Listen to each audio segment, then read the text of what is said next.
Alors voilà, on aimerait avoir votre avis sur cette question. Moi, j'étais très frappé d'une chose d'abord, c'est la brutalité mêlée à des injonctions contradictoires du pouvoir.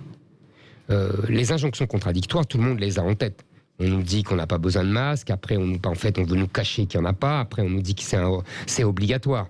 Et à partir de là, on a décliné. On nous dit qu'on a besoin de lits de réanimation. Après, on nous dit qu'on n'en a pas assez, mais que de toute façon, il faudrait des gens pour être formés. Enfin, on nous ment tout le temps.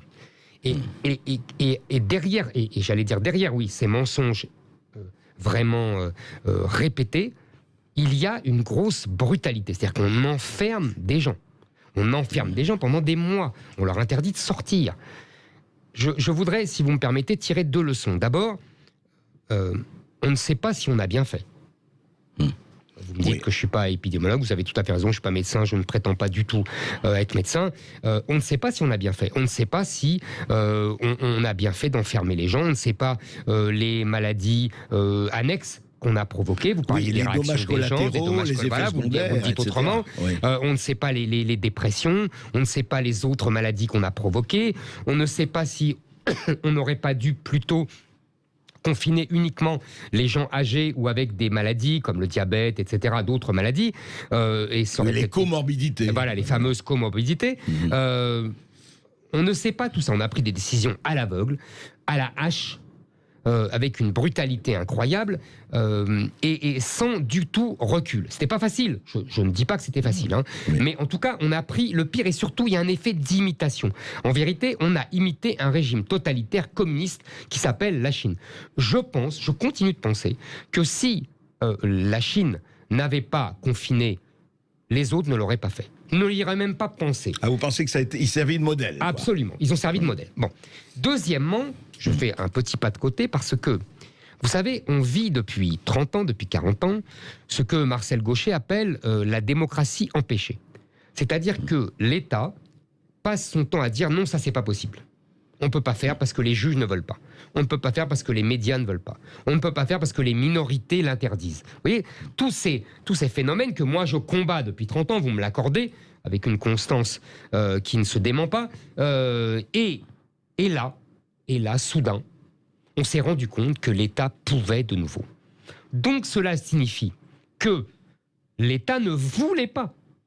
Ça veut dire que les politiques... Quand l'État peut intervenir, il intervient. Quand les politiques veulent vraiment intervenir, retrouver la puissance de l'État, ils le peuvent. Donc, moi, j'en déduis que quand le destin de la France, ce que je vous ai dit tout à l'heure, sur l'immigration, etc., est en jeu, eh ben, nous pouvons retrouver cette force de l'État-là. C'est-à-dire que là, nous n'avons pas à nous encombrer de la résistance des juges, des médias et des minorités. Très bien, mais ça, c'est... Oui, mais est-ce que c'est le meilleur des exemples? Comment ils ont isolé des soignants, des médecins, je ne dis pas que c'est bien ce qu'ils ont fait, mais en tout cas, ce que je veux dire, c'est que soudain, l'État a retrouvé une vigueur qu'on lui croyait interdite. C'est ça que je veux dire. Bon. Maintenant, sur le fond, je vous ai dit ce que je pensais du confinement.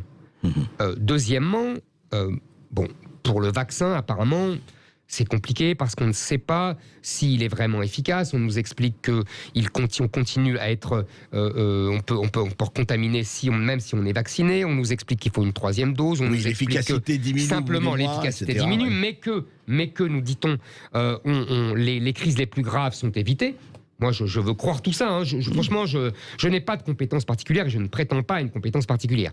Ce que je dis, moi, c'est que j'aimerais qu'on puisse discuter sereinement entre Français sans s'insulter, sans traiter les uns et les autres d'abrutis ou de dictateurs. Vous voyez, ou de ça serait bien. etc. Oui, exactement. Je pense que les anti-passes sanitaires posent une vraie question. Encore mon exemple chinois. Suivez-moi, mais si on a imité la Chine pour le confinement, on pourrait l'imiter pour les conséquences du pass sanitaire, ce que vous disiez tout à l'heure, c'est-à-dire les bons points, les mauvais points. Et là, vous avez dit ça. Moi, j'aurais beaucoup de mauvais points. Un jour, j'ai rencontré sur un plateau de télévision un monsieur qui faisait un livre sur la méthode chinoise et qui me disait oh, de toute façon, vous, c'est simple, si vous étiez en Chine, vous ne pourriez plus voyager, vous ne pourriez plus parler, donc j'étais tranquille au moins. Camp de rééducation. Voilà. Donc, si vous voulez, vous voyez, ça me. Là, il m'a touché au cœur. Donc je pense que ces gens-là qui sont contre le pass sanitaire posent une vraie question. Je n'accuse pas Emmanuel Macron de vouloir rentrer dans ce système. Vous voyez, je dis attention, attention, attention. C'est dangereux. N'imitons pas en tout les Chinois.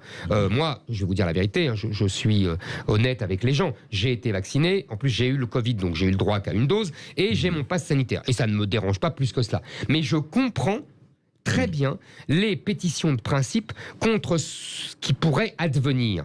Je comprends très bien les gens qui sont choqués par la brutalité de ce pouvoir qui est à la fois impuissant et en même temps brutal. C'est fort quand même. Mais vous savez, Éric Zemmour, beaucoup de gens qui sont contre le pass sanitaire sont vaccinés. Mais voilà. Mais ils disent, attendez, on veut quoi obliger? C'est tout le problème de l'obligation. Je comprends très bien. Et surtout, moi je vous dis, ce qui m'inquiète plus encore que l'obligation, c'est ce qu'on pourrait y mettre dans ce pass sanitaire. Oui, et vous voyez, ça, ouais. je trouve que c'est le plus grave.